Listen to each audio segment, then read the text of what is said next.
রামায়ণ বিশ্বের আদি মহাকাব্য।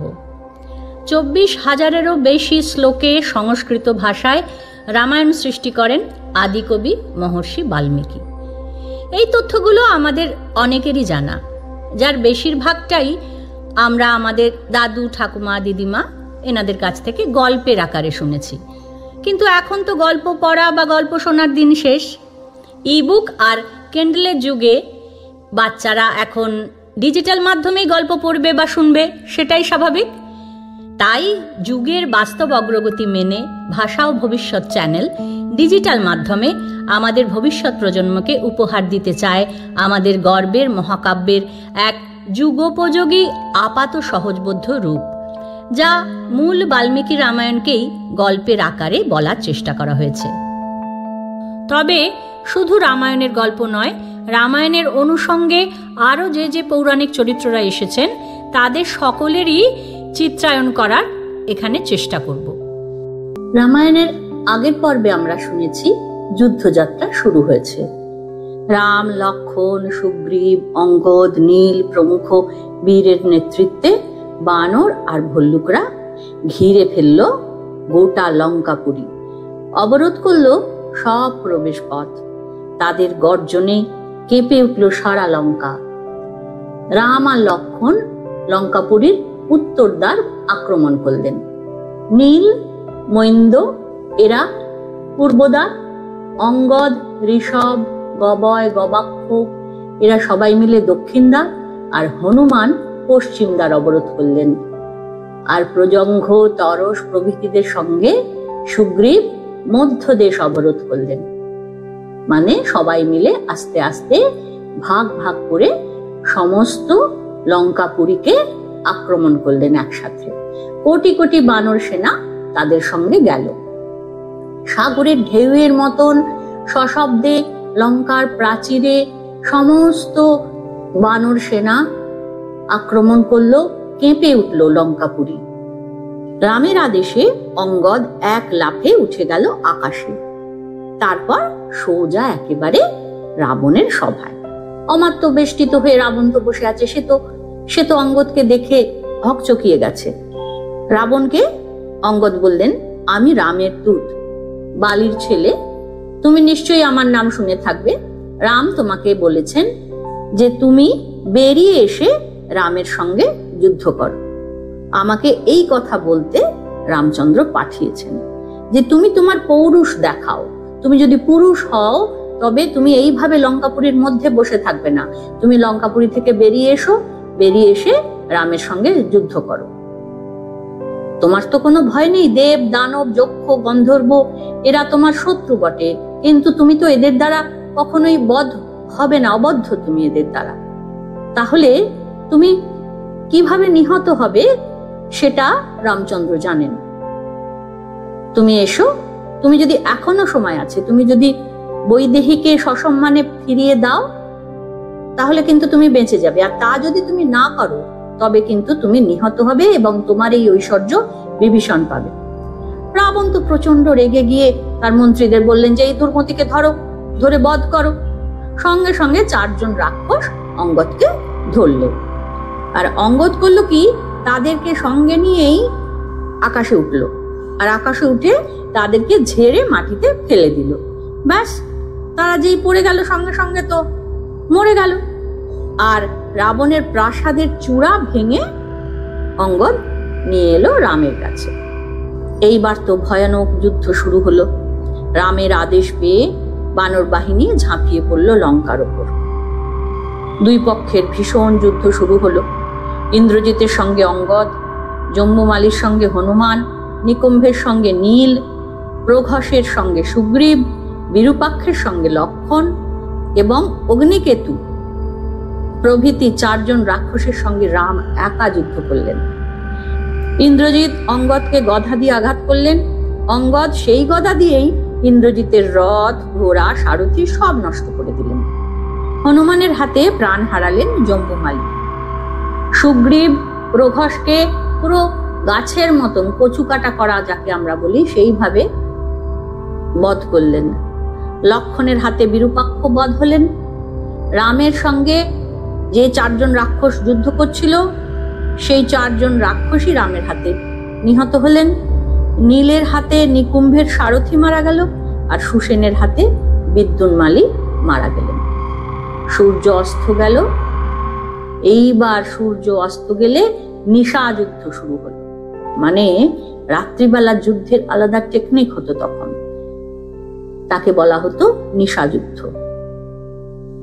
যদিও আমরা পরবর্তীকালে মহাভারতের যুদ্ধে দেখেছি যে রাত্রিবেলা যুদ্ধ হতো না, মানে সেই সময়তে রাতে যুদ্ধ খুব একটা হতো না, কিন্তু এই যুদ্ধ এমনই মহাযুদ্ধ হয়েছিল যে রাতেও যুদ্ধ চলতে লাগলো।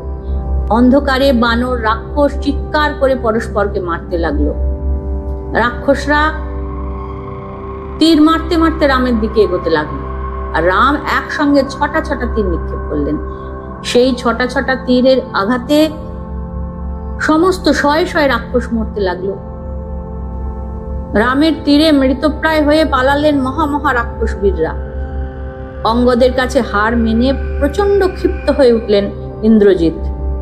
রামের তীরের আঘাতে যজ্ঞশত্রু, মহাপার্শ্ব, মহোদর, বজ্রদংষ্ট্র, সুক ও সারণ মৃতপ্রায় হয়ে পালিয়ে গেলেন। এইবার ইন্দ্রজিৎ তো ভীষণ রেগে গেছে, সে পালাবে না। সে কি করছে না, তিনি মায়া জানতেন। মেঘনাদ তার নাম ছিল, তিনি মেঘের আড়াল থেকে যুদ্ধ করতে পারতেন। অদৃশ্য হয়ে গেলেন মায়া বলে। অদৃশ্য হয়ে তিনি রাম লক্ষ্মণকে তীর মারতে লাগলেন। অদৃশ্য রেখে নিজেকে তিনি তীরে তীরে বিদ্ধ করতে লাগলেন রাম লক্ষ্মণকে। ইন্দ্রজিৎ তখন মেঘের আড়ালে চলে গেছেন। রামচন্দ্র ইন্দ্রজিৎকে খোঁজবার জন্য নীল, অঙ্গদ, হনুমান প্রভৃতি 10 জন যুথপতিকে আজ্ঞা দিলেন। তারা বড় বড় গাছ নিয়ে গাছ তুলে সন্ধান করছেন যে ইন্দ্রজিৎ কোথায় লুকিয়ে আছে। কিন্তু ইন্দ্রজিৎ তো মেঘের আড়াল থেকে যুদ্ধ করছে। সেখান থেকে সে ক্রমাগত তীর চালাতে লাগলো, আর মনে মনে ভাবছে যে আমার সঙ্গে যুদ্ধ করবে অতই 4টিখানি কথা। ইন্দ্রও আমাকে দেখতে পান না। আমার নাম ইন্দ্রজিৎ, তোমাদের আমি স্বরাঘাতে জমালয়ে পাঠাচ্ছি, মানে এক্ষুনি আমার তীরের আঘাতেই তোমাদের মৃত্যু হবে। সর্বাঙ্গে সর্বিদ্ধ হয়ে রাম লক্ষ্মণ মাটিতে পড়ে গেলেন। কি ছুঁড়েছিলেন ইন্দ্রজিৎ? না নাগপাশ নামক তীর মেরেছিলেন অদৃশ্য অবস্থায়। রাম লক্ষ্মণ সেই নাগপাশে বদ্ধ হয়ে চেতনা হারালেন, সংজ্ঞা হারালেন দুজনেই। বিভীষণ, বানররা, সমস্ত হনুমান পর্যন্ত ভীষণ চিন্তিত হয়ে পড়লেন। মায়া বলে বিভীষণ দেখতে পেলেন ইন্দ্রজিৎকে। ইন্দ্রজিৎ বললেন, খর আর দূষণকে যারা হত্যা করেছিল তাদেরকে বধ করে সেই হত্যার প্রতিশোধ নিলাম। দেবাসুর কেউই এদের বাঁচাতে পারবেন না। ভূমিশয্যায় শায়িত হয়ে পড়লেন রাম লক্ষ্মণ। লক্ষ্মণ তার জীবনের আশা ত্যাগ করলেন। বানররা ভীষণ কান্নাকাটি করতে শুরু করে দিয়েছে। এমন সময় সুগ্রীব, বিভীষণ, নীল, অঙ্গদ, সুসেন, হনুমান সবাই এসে পড়লেন একে একে। সবাই দেখছেন যে রাম লক্ষ্মণ একদম নিস্তেজ হয়ে পড়ে আছে মাটিতে, আর সবাই মিলে ইন্দ্রজিৎকে খোঁজার চেষ্টা করছে। কেউ ইন্দ্রজিৎকে দেখতে পাচ্ছে না, কিন্তু বিভীষণ তো দেখতে পেয়েছেন। বিভীষণ তখন বললেন যে ইন্দ্রজিৎ এই কাণ্ড করেছে। এইবার ইন্দ্রজিৎ গিয়ে বাবাকে খবর দেবেন। চলে গেছেন ইন্দ্রজিৎ বাবাকে খবর দিতে। বাবা তো ভীষণ আনন্দ পেয়েছে যে দেখো এই 2 ভাইকে আমি ঘোর ষড়বন্ধনে আবদ্ধ করেছি। এই শুনে তো রাক্ষসরা ভীষণ আনন্দে গর্জন করতে লাগলেন। তারা মনে করছে যে রাম লক্ষ্মণ যেমন নিষ্পন্দ হয়ে পড়ে আছে, মনে করছে যে মরেই গেছে বোধহয়। খুব আনন্দ করে লঙ্কাপুরীতে প্রবেশ করলেন ইন্দ্রজিৎ। এদিকে বিভীষণ সুগ্রীবকে বললেন যে তুমি ভয় পেও না, চোখের জল মোছো। যুদ্ধে তো সবসময় কেউ জেতে না, একবার কেউ জিতছে একবার কেউ হারছে, এরকমই হয়। যারা সত্য ধর্ম পরায়ণ তাদের মৃত্যু ভয় নেই, তুমি আশ্বস্ত হও। বিভীষণ তখন অঞ্জলিতে মানে হাতে করে জল নিয়ে মন্ত্র পাঠ করে সুগ্রীবের মুখে দিলেন। দিয়ে বললেন যে দেখো এভাবে এখন শোক করে সময় নষ্ট করার সময় নেই। এই সংকটকালে অতি স্নেহ মরণের কারণ হয়। রামের যতক্ষণ না সংজ্ঞা ফিরছে ততক্ষণ তুমি তাকে রক্ষা করো। রাম লক্ষণ সচেতন হলেই আমাদের ভয় দূর হবে। সেনাদের শান্ত হতে বলো, এরা সব ভয় পাচ্ছে, সবাই যেন কানে ফিসফিস করে কি সব বলছে। এভাবে সৈন্যরা যদি ভীত হয়ে পড়ে তাহলে আমরা আর পরবর্তী যুদ্ধ করতে পারবো না। এই বলে বিভীষণ সবাইকে চিয়ার আপ করছে, বলছে আর কি যে না না কিছু হয়নি, তোমরা সবাই জেগে ওঠো জেগে ওঠো। এদিকে মায়াবী ইন্দ্রজিৎ রাবণের কাছে গিয়ে প্রণাম করে জানালেন যে আমি রাম লক্ষণকে মেরে ফেলেছি। রাবণ তো একেবারে আসন থেকে সিংহাসন থেকে লাফ দিয়ে উঠে একেবারে ছেলেকে জড়িয়ে ধরে ভীষণ আনন্দ প্রকাশ করছে, বুকে জড়িয়ে ধরেছে একেবারে। এইবার রাবণের আদেশে রাক্ষসী ত্রিজটা সীতাকে পুষ্পক রথ করে নিয়ে গেল যুদ্ধক্ষেত্রে দেখাতে, যে দেখো কি অবস্থা তোমার রামচন্দ্রের। বললেন যে যাও দেখিয়ে নিয়ে এসো, এখন আমাকে ভজনা করা ছাড়া সীতার আর অন্য কোনো গতি নেই। সব দিকে লঙ্কার সর্বত্র সব দিকে রাম লক্ষণের বধ সংবাদ ঘোষণা করা হয়ে গেল। সীতা তো শোকে বিহ্বল, ত্রিজটার সঙ্গে পুষ্পক রথে করে রণক্ষেত্রে গেলেন। গিয়ে দেখলেন যে সত্যি সত্যি বহু বানর সেনা নিহত হয়েছে, রাক্ষসরা খুব আনন্দ করছে। রাম লক্ষণের বর্ম ভেদ করে সমস্ত সর্বাঙ্গের তীর বিদ্ধ হয়েছে, তারা সংজ্ঞাহীন হয়ে পড়ে আছেন, হাত থেকে ধনুক পড়ে গেছে। শোকাক্রান্ত সীতাকে ত্রিজটা বললেন যে দেবী বিলাপ করো না, রাম লক্ষণের সংজ্ঞা লোপ হয়েছে, মানে তারা জ্ঞান হারিয়েছে, কিন্তু তারা জীবিত আছেন, মারা যাননি। তোমার স্বামী যদি মৃত হতো তাহলে যাদের তুমি এখানে দেখছো তারা এতটা উৎসুক হয়ে এখানে ঘোরাঘুরি করতো না, আর এই দিব্য রথও তোমাকে বয়ে আনতো না। আমি অনুমান করে বুঝেছি রাম লক্ষণ মরেনি। ত্রিজটা বলছেন মানুষ মরলে মুখের বিকৃতি দেখা যায়, কই এদের তো মুখশ্রী নষ্ট হয়নি। তুমি শোক দুঃখ মোহ ত্যাগ করো। ত্রিজটার কথা শুনে সীতা হাত জোর করে তাকে বললেন যে তুমি যা বলছো তাই যেন সত্যি হয়। এই বলে তারা অশোকবনে ফিরে গেলেন। নাগ পাশে বদ্ধ হয়ে রাম লক্ষণ রক্তাক্ত দেহে শুয়ে রয়েছে, যেন মনে হচ্ছে সাপ যেমন শুয়ে থাকে এলিয়ে ফসফস করে, সেই রকম বোধহয়। আর সুগ্রীব এরা সবাই তাদেরকে ঘিরে রয়েছে। এমন সময় রামচন্দ্র চেতনা ফিরে পেয়ে উঠে বসলেন। লক্ষণকে অচৈতন্য দেখে রাম শোকে বিলাপ করতে লাগলেন। যদি আমি খুঁজি তাহলে মর্তলোকে সীতার মতন হয়তো কোনো নারী হয়তো পেলেও পেতে পারি, কিন্তু লক্ষণের মতো ভাই আমি আর কখনো পাবো না।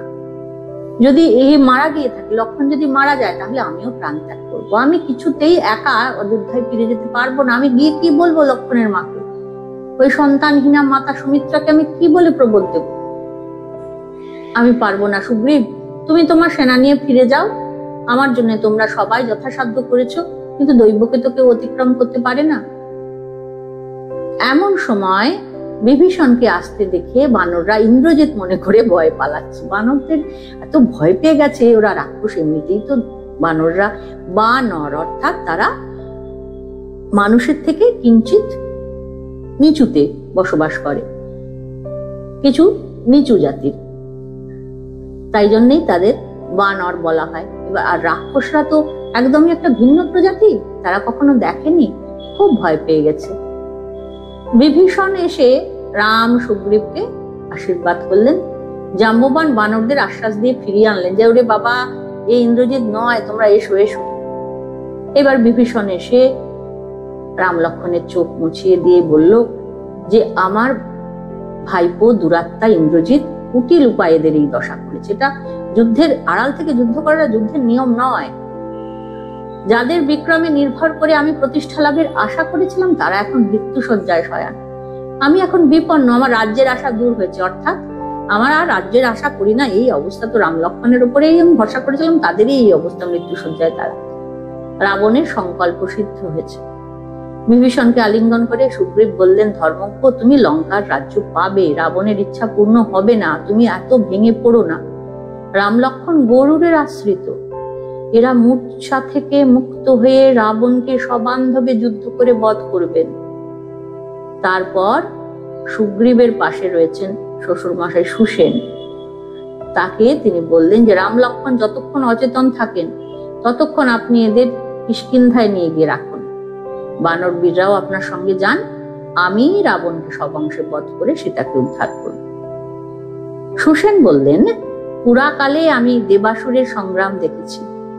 অস্ত্র বিশারদ দানবরা প্রচ্ছন্ন থেকে দেবগণকে বধ করত, মানে আড়াল থেকে এইভাবে দেবগণকে বধ করত দানবরা, দেখেছি।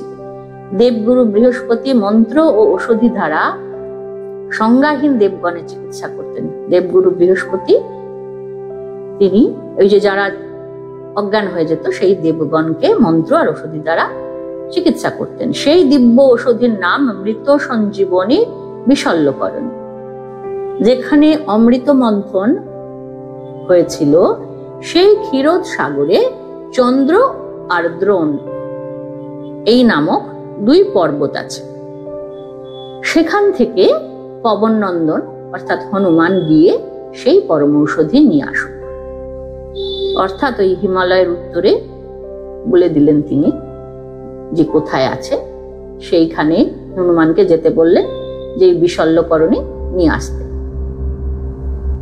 এমন সময় হঠাৎ আকাশে যেন সবিদ্যুৎ মেঘ, মানে যেমন ভাবে কালো মেঘ আসে সেই রকম মেঘ এলো, সাগরে ঢেউ উঠলো। আর বায়ু এমন ভাবে বাতাস বইছে যে যেন গাছপালা সব ভেঙে পড়বে সমুদ্রে। এবার তো সব সাপেরা ভয় পাচ্ছে, জলে যে সমস্ত জন্তুরা আছে তারাও ভয় পাচ্ছে। মুহূর্তের মধ্যে যেমন আগুন জ্বলে ওঠে, তেমনি দেখা গেল যে মহাবল বৈনতেয় গরুর অর্থাৎ বিনতা পুত্র গরুর এলেন। কি হলো? ওইভাবে ভীষণ ঝড়ের বেগে কে এলো না, বিনতার পুত্র গরুর। গরুর হলেন কে? গরুরের পরিচয় আমরা এবার এখানে একটুখানি দিই। গরুর হলেন ভগবান বিষ্ণুর বাহন। তিনি পক্ষীরাজ, পাখিদের তিনি রাজা, কশ্যপ এবং বিনতার ছেলে, ওই জন্য কি বলা হলো বৈনতেয়। অরুণের ভাই সম্পাতি আর জটায়ুর জ্যাঠামশাই। আমরা সম্পাতির পরিচয় আগে পেয়েছি, জটায়ুর পরিচয় আগে পেয়েছি। এইবার আমরা দেখলাম কে এলো না গরুর এলো। গরুর কে? তার পরিচয় আমরা পাচ্ছি যে কাশ্যপের ছেলে কাশ্যপেয় আর বিনতার ছেলে, তাই তার নাম বৈনতেয়। কশ্যপের 2 স্ত্রী ছিল, কদ্রু আর বিনতা। কদ্রুর প্রার্থনা মতো তার গর্ভে 1000 সাপ সর্প সন্তানের জন্ম হয়, আর বিনতা 2টি ডিম প্রসব করেন। বন এবং সতীন কদ্রুর ছেলেরা বড় হয়ে উঠছে, অথচ বিনতার প্রসূত ডিম থেকে সন্তান আসছে না। ধৈর্য হারা হলেন বিনতা। একটা ডিম ভাঙতেই তা থেকে অসম্পূর্ণ শরীর নিয়ে বেরিয়ে এলো অরুণ। চলে গেলেন সূর্যের রথের সারথি হতে। অরুণ মাকে শাপ দিলেন যে অসময়ে আমাকে ডিম থেকে বার করেছো, তোমাকে মা কদ্রুর দাসী হয়ে থাকতে হবে 500 বছর। অবশ্য বাকি ডিমটা যদি অসময়ে না ভাঙো তাহলে তা থেকে জন্ম নেবে এক মহাশক্তিমান সন্তান, সেই তোমায় দাসিত্ব থেকে মুক্ত করবে। দ্বিতীয় ডিম থেকে যথাসময়ে পক্ষীরাজ গরুরের জন্ম। এই হলো গরুরের জন্ম বৃত্তান্ত। গরুর কদ্রুর সর্প সন্তানদের দাবি মতো স্বর্গ থেকে অমৃত এনে মায়ের দাসিত্ব মোচন করেন। অর্থাৎ ওই কদ্রুর যে সাপ সন্তানরা ছিল, সর্প সন্তানরা, তারা বলেছিল যে তুমি যদি অমৃত এনে দাও তাহলে তোমার মা আমার মায়ের দাসিত্ব থেকে মুক্ত হবে। না হলে তো অরুণ অভিশাপ দিয়েছিলেন বিনতা কদ্রুর দাসী হয়ে থাকবে 500 বছর। অমৃত আনতে গেলে দেবতাদের সঙ্গে তো তার লড়াই বাঁধে, দেবতারা তো এমনি এমনি অমৃত দেবে না। দেবতারা পরাস্ত হলেন গরুরের কাছে। ইন্দ্রের ছোড়া বজ্রের মর্যাদা রাখতে নিজের শরীর থেকে একটি মাত্র পালক তিনি ঝরিয়ে দেন। একটা সোনার পালক ফেলে দিয়েছিলেন ইন্দ্রের বজ্রাঘাতে, তাই তিনি সুপর্ণ। ইন্দ্রকে জয় করেছিলেন, তাই তিনি ইন্দ্রজিৎ বা সুরেন্দ্রজিৎ। আর ইন্দ্রের বজ্রকে ধ্বংস করেছিলেন, তাই তাকে বলা হয় বজ্রজিৎ। বিষ্ণুর বরে গরুর অমর। গরুরের বরে বিষ্ণু গরুরকে তার বাহন হিসেবে পান। স্বর্গ থেকে আনা অমৃত কুম্ভ গরুর রেখেছিলেন কুশাসনের ওপর। সাপেরা অমৃত পান করার আগেই পূর্বশর্ত মতো ইন্দ্র অমৃত কুম্ভ নিয়ে সরে পড়েন। সাপেরা অমৃত না পেয়ে কুশাসনকেই চাটতে থাকেন। কুশের ধারে সাপেদের জিভ চিরে যায়, সেই থেকেই সাপের জিভ চেরা। আমরা জানি সাপের জিভ চেরা। আর গরুর হয়ে গেলেন সাপেদের জম। এতক্ষণ আমরা শুনলাম গরুরের জীবন বৃত্তান্ত, গরুরের কাহিনী। আরেকটা নতুন শব্দ আমাদের কাছে এখন এসেছে। একটু আগেই আমরা শুনলাম যে বিশল্যকরণী। বিশল্যকরণীরও প্রয়োজন হয়েছিল এই সময়তে। এই বিশল্যকরণীর কথা সুসেন বলেছিলেন যে হিমালয়ের ঋষভ আর কৈলাস পর্বতের মধ্যবর্তী উপত্যকায় এই ঔষধি পর্বত আছে, এক ঔষধি পর্বত আছে, তাকে বলা হয় গন্ধমাদন পর্বত। সেইখানে সেই পর্বতের চূড়ায় মৃত সঞ্জীবনী, বিশল্যকরণী, সাবর্ণকরণী এবং সন্ধানী এই 4 রকমের ঔষধি গাছে ছড়াছড়ি। তার গন্ধে মাত হয়ে থাকতো এই পর্বত, তাই বলা হয় তাকে গন্ধমাদন পর্বত। পরবর্তীতে আমরা যখন আবারও এই গন্ধমাদন পর্বতের কথা শুনব তখন আমরা এর পরিচয় নেব। তাহলে এখন এসেছেন গরুর উদ্ধার করতে রাম লক্ষ্মণকে। নাগ পাশে বদ্ধ হয়ে আছেন রাম লক্ষ্মণ, সেই জন্য গরুর এসেছেন তাদের উদ্ধার করতে। গরুরকে দেখে রাম লক্ষ্মণের, ওই যে বললাম একটু আগেই গরুরের পরিচয় দিতে গিয়ে যে সাপেদের জম তিনি, গরুরের দেখা পেতেই রাম লক্ষ্মণের নাগ পাশ, নাগ মানে সাপ, আর পাশ মানে দড়ির মতন করে রাম লক্ষ্মণকে পেঁচিয়েছিল যে সমস্ত সাপেরা, গরুর আসতেই তারা সবাই ভয় পালিয়ে গেল। সুতরাং রাম লক্ষ্মণ আস্তে আস্তে উঠলেন, চেতনা ফিরল তাদের। গরুর অভিনন্দন করে তাদের মুখ মুছিয়ে দিলেন।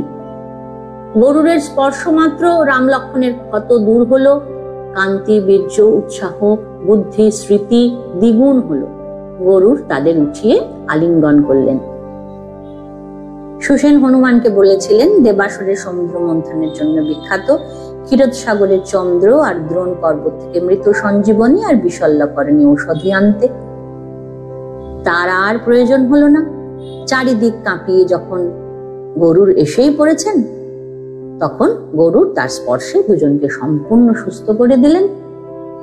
রামচন্দ্র হৃষ্ট হয়ে বললেন, আনন্দিত হয়ে গরুরকে বললেন, আপনার প্রসাদে আমরা মহা বিপদ থেকে মুক্ত হয়েছি, পূর্ববল ফিরে পেয়েছি। পিতা দশরথ ও পিতামহ অজকে দেখলে যেমন আনন্দ হয়, আপনাকে দেখে ঠিক আমার তেমনই আনন্দ হচ্ছে। আপনি কে? এই দিব্য মাল্যধর, দিব্যাভরণ ভূষিত রূপবান, আপনি কে? তখন গরুর তার উত্তর দিলেন, বললেন, আমি তোমার সখা গরুর, তুমি আমার বহিশ্চর, প্রাণতুল্য, তোমাদের দুজনকে সাহায্য করবার জন্য এসেছি। ইন্দ্রজিৎ মায়া বলে যে নাগবানে তোমাদের পাশবদ্ধ করেছিল, সুরাসুর কেউ তাকে মুক্তি দিতে পারত না। ভাগ্যক্রমে আমি তোমাদের বন্ধনের সংবাদ পেয়েছিলাম, তাই শীঘ্র এসে তোমাদের মুক্তি দিয়েছি। রাক্ষসরা কূটযোদ্ধা, কূটযোদ্ধা মানে যারা কূটনীতি দিয়ে যুদ্ধ করে, আর সরলতা হলো তোমাদের বল। রাক্ষসদের কখনো বিশ্বাস করো না। রাম, তুমি ধর্মজ্ঞ, শত্রুকেও তুমি অনুগ্রহ করো। এখন অনুমতি দাও, আমি যাই। কেন তোমার প্রতি আমার এই সখ্য ভাব তা জানতে যদি তুমি কৌতূহলী থাকো, তাহলে তুমি আগে কৃতকার্য হও, তাহলেই তুমি জানতে পারবে। রামকে আলিঙ্গন করে প্রদক্ষিণ করে গরুর চলে গেলেন, প্রস্থান করলেন। রাম লক্ষ্মণ নীরব হয়েছেন দেখে বানর সেনারা তো একেবারে দুর্দান্ত আনন্দে দ্বিগুণ উৎসাহী, একেবারে মেঘের মতন গর্জন করতে লাগলো তারা। সেই গর্জন শুনে রাবণ তার সচিবদের বললেন যে রাম লক্ষ্মণ সরজালে আবদ্ধ হয়ে আছে শুনছি, তাহলে বানররা এইভাবে আনন্দধ্বনি করছে কেন? আমার তো শঙ্কা হচ্ছে। যাও তোমরা গিয়ে দেখো কি হলো ব্যাপার স্যাপার। রাবণের আদেশে কয়েকজন রাক্ষস পাঁচিলের উপরে উঠে দাঁড়িয়ে সব দেখে শুনে এসে বিমর্ষ হয়ে বিষণ্ণ বদনে রাবণকে বললেন, ইন্দ্রজিৎ যাদের নিচেষ্ট করেছিলেন সেই রাম লক্ষ্মণ এবার পাশমুক্ত হয়েছেন এতক্ষণে। রাবণের তো ভীষণ চিন্তা হয়ে গেল। চিন্তাকুল মুখ নিয়ে বললেন, যে স্বরে ইন্দ্রজিৎ আমার শত্রুদের প্রাণ হরণ করেছিলেন তাও নিষ্ফল হয়ে গেল। তারপর তিনি মহাক্রোধে ধূম্রাক্ষকে আজ্ঞা দিলেন যে তুমি প্রচুর সৈন্য নিয়ে রাম আর তার বানরদের বধ করতে যাও। ধূম্রাক্ষ কি করলো না, শূল, মুদ্গর, গদা, পট্টিস, সমস্ত বিভিন্ন আর কি অস্ত্র, ক্ষেপণাস্ত্র এইসব নিয়ে সমস্ত রাক্ষস সেনাদের নিয়ে তিনি যুদ্ধযাত্রা করলেন। রাক্ষসদের অস্ত্র প্রহারে অনেক বানর নিহত হলো। বানররাও কি করলো, তারা রাক্ষসদের মুখে সব নখ দিয়ে আঘাত করতে লাগলো। রাক্ষসরা রক্তের গন্ধে অজ্ঞান হয়ে যাচ্ছে, এমন অবস্থা, সব আঁচড়ে কামড়ে করছে। ধূম্রাক্ষ তো অনেক বানর মেরেছে, তাই দেখে হনুমান কি করলো, যে এ তো সমানে বানরকে মেরেই যাচ্ছে, একটা বিরাট পাথর ধূম্রাক্ষের প্রতি নিক্ষেপ করলেন, মানে ধূম্রাক্ষের দিকে ছুঁড়ে দিলেন। ধূম্রাক্ষ গদা নিয়ে রথ থেকে নেমে পড়লো। দেখছে তো আসছে পাথরটা, তাড়াতাড়ি করে রথ থেকে নেমে পড়লো, আর ওই শিলার আঘাতে রথটা গুঁড়ো গুঁড়ো হয়ে গেল।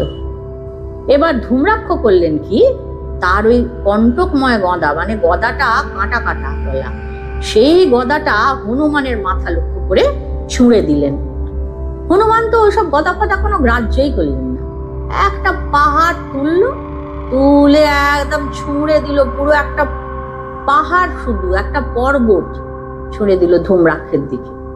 আর একটা পাহাড় কাটার উপর ছুঁড়ে দিলে সে বাঁচে? ধূম্রাক্ষর মাথা পুরো গুঁড়ো গুঁড়ো হয়ে গেল। আর রাক্ষসরা এসব দেখে হতবাক হয়ে চারিদিকে দৌড়ে পালাতে লাগলো। পাহাড়ের চূড়ার আঘাতে ধূম্রাক্ষের মাথা গুঁড়িয়ে দিয়েছে হনুমান। এই খবর শুনে রাবণ তো একেবারে রাগে ফুঁসছে, নিঃশ্বাস ফেলছে কি একেবারে ফসফস করে সাপের মতো। তখন রাবণ বলল বজ্রদংষ্ট্রকে, যে বজ্রদংষ্ট্র তুমি এবার যাও যুদ্ধ করতে। বজ্রদংষ্ট্র মায়াবী ছিলেন, রাক্ষসরা অধিকাংশই মায়া জানতেন, তিনি মায়াবী ছিলেন। তিনি বহু হাতি, উট, খড়, বিভিন্ন অস্ত্রধারী পদাতিক সৈন্য এই সমস্তকে নিয়ে লঙ্কার দক্ষিণ দ্বারে অঙ্গদের কাছে গিয়ে উপস্থিত হলেন। সেখানে প্রথম গাছ, পাথর, অস্ত্র এসব নিয়ে যুদ্ধ হচ্ছে। হতে হতে কিছুকাল পরে এইবার মুষ্টিযুদ্ধ, খড়গযুদ্ধ এই সমস্ত আরম্ভ হলো। করতে করতে খড়গের আঘাতে তাদের সর্বাঙ্গ ক্ষত বিক্ষত হয়ে গেল। আস্তে আস্তে মাটিতে হাঁটু গেড়ে বসে, যেমন ভাবে সাপকে মারা হয় আস্তে আস্তে লাঠি দিয়ে পিটিয়ে পিটিয়ে, ঠিক তেমনি ভাবেই তীক্ষ্ণ খড়গের আঘাতে অঙ্গদ শত্রুর মুন্ডচ্ছেদ করলেন, মানে মাথা কেটে দিলেন। যদি কারো রামায়ণের এই গল্পগুলো শুনতে ভালো লাগে তাহলে চ্যানেলটাকে সাবস্ক্রাইব করবেন, আর ভিডিওটাতে লাইক করবেন, ভিডিওটা শেয়ার করবেন। পরের পর্বে আমরা আরও খানিকটা রামায়ণের গল্প শুনব, আরও রামায়ণের চরিত্রদের সঙ্গে পরিচিত হব। আমি তানিয়া আবার আসব রামায়ণের গল্প আর রামায়ণের চরিত্রদের নিয়ে।